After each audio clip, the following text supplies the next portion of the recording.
बिस्मिल्लाहिर्रहमानिर्रहीम। आज हम पढ़ने वाले हैं फाइलम कॉर्डेटा का क्लास एम्फीबियन। ठीक है, इस क्लास को सुपर क्लास टेट्रापोडा भी कहा जाता है। उसके अलावा एम्फी का मतलब होता है डुअल एंड बियन मीन्स बायो से लिया गया है। तो एम्फीबियन यानी डुअल लाइफ, इसका मतलब है एम्फीबियन का मतलब है डुअल लाइफ स्पैनिंग। तो वो कौन सी डुअल लाइफ हो सकती है? एक तो वाटर यानी पानी में भी ज़िंदगी गुजार सकता है, और दूसरा लैंड यानी खुश्की पे भी ज़िंदगी गुजार सकता है। ये दोनों तरीक़ों की ज़िंदगी स्पेंड कर सकता है। उसके अलावा इसकी स्पेशीज़ पे आ जाएं तो ऑलमोस्ट जो है ना वो 7000 स्पेशीज़ हैं, 700 जो 1000 स्पेशीज़ हैं इसकी। मोस्टली बुक्स में कंट्रोवर्शियल्स हैं, वहाँ वेरिएबल्स लिखी हुई हैं, पर जिस जिस बुक में मतलब अगर फेडरल में 7000 से ऊपर है या कम है तो वो आप वो याद कर लें। बाकी ऑलमोस्ट जो है नियर अबाउट 7000 होती हैं। उसके अलावा जो है ये टेट्रापोड्स होते हैं, ठीक है, वर्टिब्रेट्स होते हैं विथ मॉइस्ट स्केल, मतलब इसके स्किन पे जो है स्केल लेस, यानी इसके स्किन पे जैसे फिशेस के स्किन पे जो स्केल्स मौजूद थे यो मतलब एक एक्सटर्नल जो है प्रोटीन्स के स्केल्स मौजूद थे, वो इसकी स्किन पे नहीं होंगे। ठीक है, इसकी स्किन बिल्कुल स्मूथ होगी और मॉइस्ट होगी। मॉइस्ट क्यों होती है? क्योंकि इसको रिस्पायर करना होता है। ठीक है, इसकी स्किन से रिस्पायरेशन भी होती है, तो इसी वजह से इसकी स्किन मॉइस्ट होती है मोस्टली। और ये वर्टिब्रेट भी होता है। टेट्रापोड्स का मतलब होता है कि 4 लिम्स यानी 2 पेयर ऑफ लिम्स। टू जो है 2 वो है 4 लिम्स होती हैं और 2 जो है वो हाइंड लिम्स होती हैं। उसके बाद ये कोल्ड ब्लडेड होता है। अब कोल्ड ब्लडेड और पोइक्लोथर्म यानी एक ही बात हो गई, इसको पोइक्लोथर्म भी कहते हैं, ठीक है, और कोल्ड ब्लडेड भी कहते हैं। कोल्ड ब्लडेड इसी वजह से होते हैं क्योंकि ये इन्वायरमेंट को चेंज करते रहते हैं। ये लैंड पे भी रह सकते हैं और जो है वो पानी में भी रह सकते हैं, इसी वजह से ये कोल्ड ब्लडेड है। ये टेम्परेचर के हिसाब से रहते हैं, अपने जिस्म के टेम्परेचर को वो चेंज करते रहते हैं। क्यों चेंज करते हैं वो? इसी वजह से कि ये कोल्ड ब्लडेड हैं, पोइक्लोथर्म्स हैं। उसके अलावा ये found in warm environment, mostly जो है ये वार्म एनवायरनमेंट में रहते हैं, इसी वजह से ये अपनी स्किन को जो है ये अपनी जो है जगह को चेंज करते रहते हैं और कोल्ड ब्लडेड हैं। मोस्टली ये वार्म जो है ना एनवायरनमेंट को फाउंड करते रहते हैं। अगर सर्दियाँ आ जाती हैं तो ये बाहर निकल आते हैं, ठीक है, और सूरज की तपश लेके ये अपनी जिस्म का टेम्परेचर ऊपर करते हैं। और जब गर्मियाँ आ जाती हैं तो ये जो है इन द वाटर या मड वगैरह में चले जाते हैं अपनी जो है वो ज़िंदगी स्पेंड करने के लिए। इसके करेक्टर्स भी हम पढ़ेंगे, तो करेक्टर्स पे आ जाएं तो इसकी पहली करेक्टर से हैबिटेट यानी इसकी जो है वो रहने वाली जगह। तो ये एक्वाटिक होते हैं और लैंड भी होते हैं। मैंने पहले भी कहा कि एम्फीबियंस का मतलब है कि डुअल लाइफ गुजारने वाला, जो कि पानी में भी गुजार सकता है और लैंड में भी। पानी कौन सा? Fresh watered. मोस्टली जो है वो साल्ट वाटर जो है जानदार होते हैं, जैसे फिशेस हो गए, हमने मोस्टली फिशेस पढ़ी कि वो साल्टी वाटर में रहती हैं, पर जो एम्फीबियंस हैं वो फ्रेश वाटर में रहते हैं। अगर जो एक्वाटिक होते हैं, और जो लैंडेड होते हैं वो ज़मीन पे खुश्की पे रहते हैं। उसके अलावा इसकी मॉर्फोलॉजी पे आ जाएं तो मॉर्फोलॉजी में इसका होता है हेड होता है, ठीक है। उसके अलावा इसका ट्रंक होता है। उसके अलावा टेल भी होता है, पर इन सम केसेस जैसे सेलेमेंडर एक शिपकली लाइक होता है पर शिपकली नहीं होता, ठीक है। शिपकली जो है वो रेप्टाइल्स हो गई, सेलेमेंडर जो है वो एम्फीबियंस हो जाता है। तो कहीं कहीं पे इसका टेल भी मौजूद होता है, जैसे सेलेमेंडर में मैंने एग्जाम्पल लिखा हुआ है। उसके अलावा स्किन है moist glands and poisonous gland. अब ये 2 ग्लैंड्स इसकी स्किन में मौजूद होते हैं। मॉइस्ट ग्लैंड्स हमने पहले भी जिक्र किया है कि इसकी जो है मॉइस्ट स्किन होती है, म्यूकस क्रिएट करते हैं। क्यों करते हैं? उसकी वजह यही है कि उसकी जो है इन्वायरमेंट की चेंजिंग होती रहती है, ठीक है, और इसका जिस्म मॉइस्ट रहेगा तभी ये रिस्पायर कर पाएगा। तो ये ऑक्सीजन की एक्सचेंज भी होती है, इसी वजह से ये मॉइस्ट ग्लैंड्स इसमें क्रिएट होते हैं और ये अपनी स्किन को जो है मॉइस्ट रखते हैं। उसके अलावा पॉइजनस ग्लैंड्स भी होते हैं इन सम स्पेशीज़, ज़्यादातर नहीं पर कुछ कुछ स्पेशीज़ ऐसी हैं जो पॉइजनस ग्लैंड्स भी रखती हैं। जैसे ही हम उनको टच करते हैं या कोई प्रीडेटर उन पे हमला करता है तो वो क्या करते हैं, वो पॉइजन्स क्रिएट करते हैं और अपने जिस्म को जो है जहरीला नुमा बना देते हैं और वो ख़तरनाक होता है, मतलब जानलेवा होता है। इंसानों के लिए भी या कोई जानदार इनके ऊपर हमला करता है, इनको खाने की कोशिश करता है तो वो उनको मतलब ये जहर दे के मतलब उनसे बच सकते हैं। ये इनका जो डिफेंस सिस्टम भी हो गया है।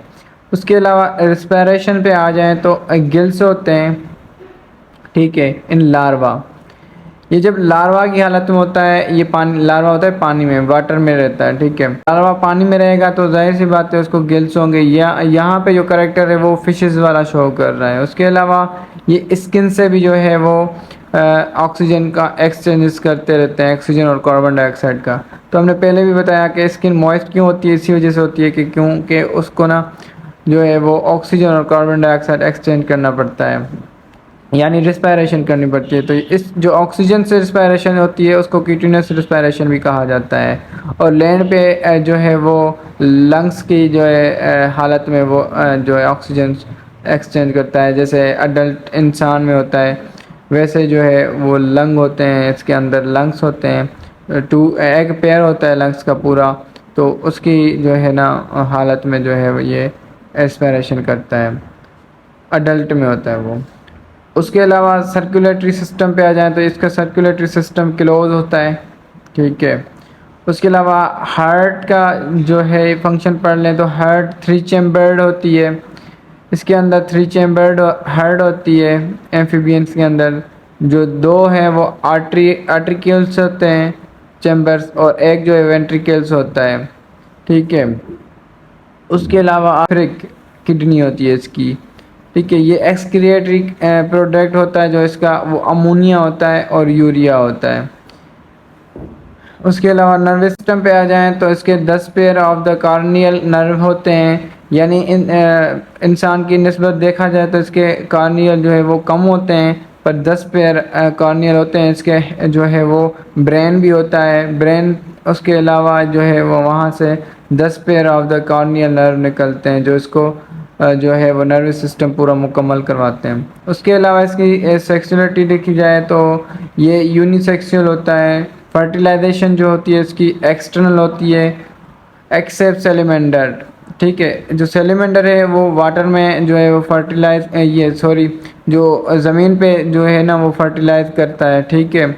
इसकी फर्टिलाइजेशन जो होती है वो इंटरनल होती है, बाकी जो एक्सटर्नल होती है वो वाटर में होती रहती है, ठीक है। एक्सटर्नल कैसे होती है कि जो मेल होता है वो स्पर्म रिलीज़ करता है और जो फीमेल होती है वो एग रिलीज़ करती हैं, और वो जाके जो है ना सोर्स होता है वाटर, वहाँ पे जाके इसकी फर्टिलाइजेशन होती है और प्रॉपर तरीके से जो है वो लार्वा बनता है।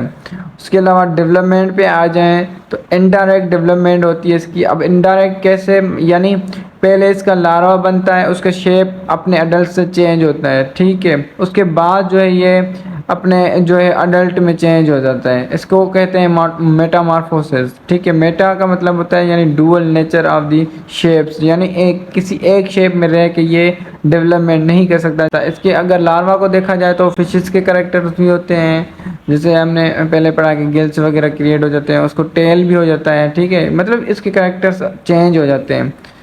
उसके अलावा इसकी एक ओपनिंग होती है कल्यूका, ठीक है। इस कल्यूका को हम कहते हैं कि ये रिप्रोडक्टिव जो रिप्रोडक्टिव सिस्टम है, इंटेस्टाइनल सिस्टम है यानी डाइजेस्टिव सिस्टम है, और यूरिनरी सिस्टम है जाके एक्सक्रिएट होते हैं, जहाँ पे एनस के ऊपर ये जो है ना ओपनिंग डाउन होती है, वहाँ पे ये ओपनिंग बंद होके जो है वो एनस में वो अपनी जो है वेस्ट प्रोडक्ट रिलीज़ करती है, तो वो उसको हम क्ल्यूका कहते हैं, ठीक है। लाइक बर्ड्स में भी ये चीज़ मौजूद होती है।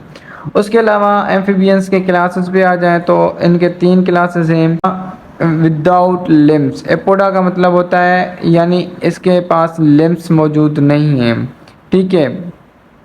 साइलिया जो है ना इसका कैकलिया जो है ये ब्लाइंड होती है, ये एक ना अर्थवॉर्म लाइक एक ना जो होता है एम्फीबियन होता है, इसके पास कोई जो है वो लिम्स मौजूद नहीं होती है। ओडिला जो है उसके पास टेल मौजूद होता है, जैसे हमने सेलेमेंडर पढ़ा पहले भी, एग्जाम्पल सेलेमेंडर ही है इनकी। एनूरा जो है उसके पास टेल लेस होता है, यानी फ्रॉग जो है वो एनूरा में आ जाता है, ठीक है, इसके पास टेल्स नहीं होता, और इसको जंपिंग जो है ना क्लास भी कहा जाता है। फ्रॉग जो है ना वो मूवमेंट जंपिंग के हिसाब से करता रहता है। फ्रॉग के स्ट्रक्चर की बात की जाए तो फ्रॉग के पास आई का पैर होता है, ठीक है, उसके अलावा आई लेट्स भी होती हैं जो कि फिशेस के पास नहीं थी, ठीक है। उसके बाद नेक्टिटेटिंग जो मेम्ब्रेन होती है, यानी जो है फ्रॉग आँख भी मार सकता है, ठीक है, ये फिशेस के पास करेक्टर मौजूद नहीं था। उसके अलावा आ जाएँ तो ये एक नोस्टल होती है जो कि फिशेस में भी मौजूद थी, पर फिशेस में जो नोस्टल का काम था सिर्फ स्मेल को जो है वो स्मेल को जो है वो डिटेक्ट करना था, पर यहाँ पे जो है वो रिस्पायरेशन भी की जाती है फ्रॉग में, जो कि एक्सटर्नल नर्स होती है, ठीक है। माउथ की बात की जाए तो माउथ में टंग भी मौजूद होती है, ज़बान मौजूद होती है। इसके अलावा कुछ स्पेशीज़ ऐसी हैं जहाँ पे टीथ भी मौजूद होते हैं, यानी फ्रॉग में टीथ मौजूद होते हैं। उसके अलावा ये टीथ जो है ये फ्रॉग प्रीडेटर होता है, टंग की वजह से वो प्रीडेटर को कैच करता है और जो है टीथ की वजह से जो है वो उसको डाइजेस्ट करने की कोशिश करता है। उसके अलावा हम फोर लिम्स पे आ जाएं तो फोर लिम्स में जो है ना फिंगर्स मौजूद होती है। उसके अलावा बेली आ जाती है। उसके अलावा जो है वो हाइंड लिम्स पे आ जाएं तो हाइंड लिम्स में 5 फिंगर्स मौजूद होती हैं, जैसे इंसान के लिम्स में मौजूद होती है, यानी यहाँ पे करेक्टर्स इसके चेंज होते रहते हैं। उसके अलावा एक हेड होता है और ट्रंक मौजूद होता है, ठीक।